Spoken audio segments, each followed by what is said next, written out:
ऐसा ये है कि अभी भी जो लोग दादा के फ्लाइट के लिए चुने गए थे उसका एक पायलट का नाम है साहिल मदन, दूसरा है यश। ये दोनों फ्लाइट अटेंडेंट थे।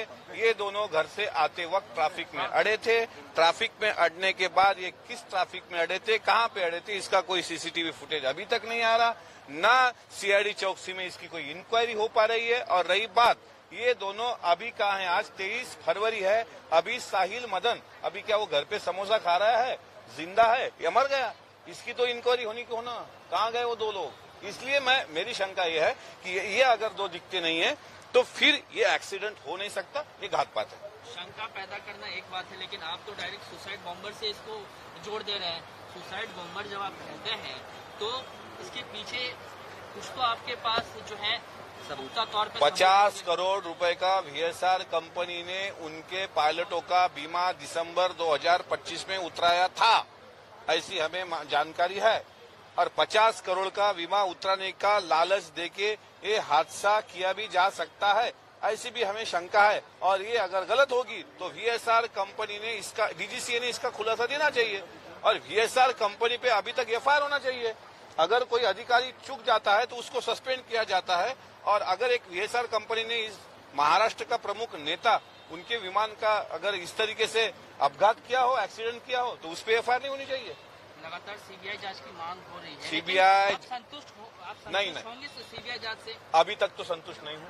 अगर सीबीआई फास्ट ट्रैक के कोर्ट पे लेकर अगर कम से कम सीसीटीवी फुटेज आ जाए 27 जनवरी के और साहिल मदन के, तो सेटिस्फाइड हो सकता हूँ। अमोल जी, जब आप बात कर रहे हैं आपकी आंखों में नमी है, आप दादा का अर्थसंकल्प बजट में ना होना अमोल मिटकरी के लिए क्या है? अमोल मिटकरी जैसा एक आम किसान का बेटा इस विधान परिषद में और अपर हाउस में सिर्फ अजीत दादा की वजह से था। मेरी इतनी औकात नहीं थी कि मैं विधायक बन के यहाँ पे आऊं, लेकिन अजीत दादा ने मुझे यहाँ पे एक मौका दिया था। दिसंबर के शीतकाल सत्र में मैंने नागपुर में उनसे मुलाकात की थी। उस वक्त मैंने कहा था कि दादा मुझे अभी मई महीने के बाद पार्टी के लिए और काम करना है, तो कोई ऐसी संगठनात्मक जिम्मेदारी मुझे चाहिए। तो वो बोले 23 फरवरी को अधिवेशन चलेगा, 2 बजे तक पहले दिन का अधिवेशन समाप्त हो जाएगा, पहला दिन। तो 3 बजे आप देवगिरी पे आके मिलो, तो वो दिन आज का ही है। इसलिए उनकी याद आना बहुत ही जायज है। नमी होना या फिर आंखों के आंसू अभी सूख गए हैं, और अगर ज्यादा बोल दूं तो आंखों से अंगार आ जाएंगे।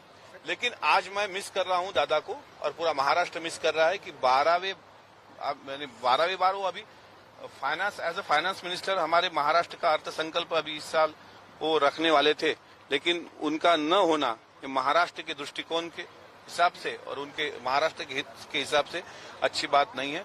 और अर्थ मंत्री अगर अजीत दादा न हो तो महाराष्ट्र के सरकार को भी अर्थ नहीं रहता। क्या आप भी राम मोहन नायडू का इस्तीफा मांग कर रहे हैं? देना चाहिए। राम मोहन नायडू